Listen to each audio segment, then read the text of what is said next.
ଡେଲାଙ୍ଗରେ କଂଗ୍ରେସ ତ ଦିନେ ticket cell ପାଠିଥିଲା ଆପଣମାନେ ଜାଣିଛନ୍ତି।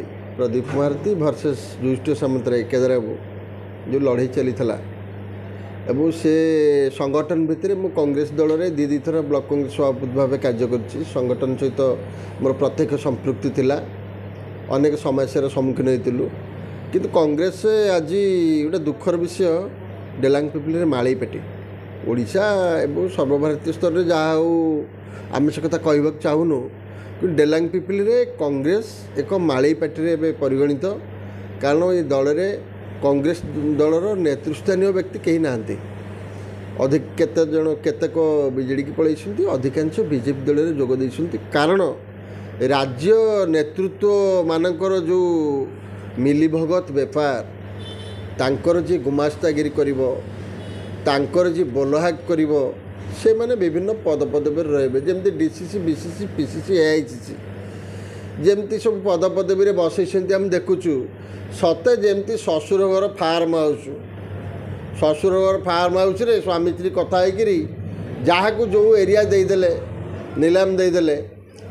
ସଂଗଠନକୁ ନେଇକରି କାର୍ଯ୍ୟ କରିବା ଶରତ ପଟ୍ଟନାୟକଙ୍କର କାହିଁକି ମୁଁ କିଛି ଅନୁଭବ କରିପାରିଲି ନାହିଁ। କାରଣ ଆମେ ପୂର୍ବରୁ କହିଥିଲୁ କେଦାର ସାମନ୍ତରାୟଙ୍କ ପରେ ଯଦି କଂଗ୍ରେସ ଦଳକୁ ମଜବୁତ କରିବାକୁ ପଡ଼େ ତାହେଲେ ସେ ଅଞ୍ଚଳରୁ ବରିଷ୍ଠ 100 ବ୍ୟକ୍ତିଙ୍କୁ ଡାକି ନିର୍ବାଚନ ପର୍ଯ୍ୟନ୍ତ ଗୋଟେ କମିଟ୍ କରାଯାଉ, ଅନ୍ତତଃ ପକ୍ଷେ ଅର୍ଗାନାଇଜେସନଟାକୁ ସେମାନେ ତିଆରିବେ।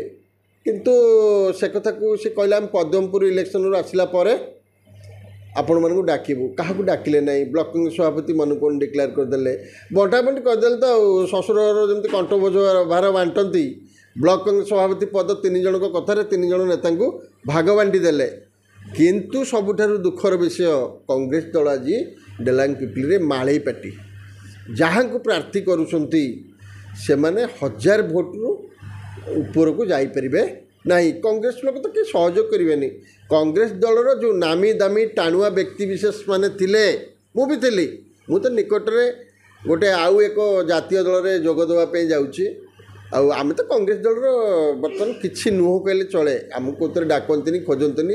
ଏମିତି ଖାଲି ବ୍ୟକ୍ତିଗତ ସମ୍ପର୍କ ଥାଏ ବୋଲି ପଚରାପଚରି କରନ୍ତି, କିନ୍ତୁ କାର୍ଯ୍ୟକ୍ରମରେ ଆମକୁ ଡାକନ୍ତି ନାହିଁ। ତେଣୁକରି କଂଗ୍ରେସ ଦଳର ଏଠି ଶୋଚନୀୟ ଅବସ୍ଥା ପାଇଁ ରାଜ୍ୟ ନେତୃତ୍ୱ ଦାୟୀ। ରାଜ୍ୟ ନେତୃତ୍ୱ ଯିଏ ପିସିସି ହେଇଗଲେ, ସିଏ ତାଙ୍କର ପଦପଦବୀ ତାଙ୍କ ମର୍ଜିରେ ବାଣ୍ଟିଲେ, ଟିକେଟ୍ ତାଙ୍କ ମର୍ଜିରେ ବାଣ୍ଟିଲେ।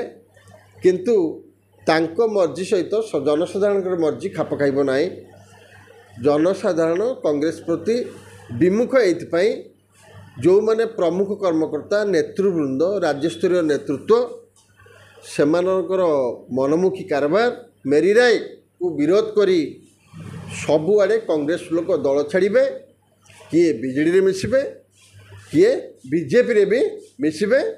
ସେହି ମର୍ମରେ ଆମେ ବି କଂଗ୍ରେସ ଦଳ ଛାଡ଼ି ଆଉ ଏକ ଜାତୀୟ ଦଳରେ ଖୁବ୍ ଶୀଘ୍ର ଯୋଗ ଦେବା ପାଇଁ ଯାଉଛୁ।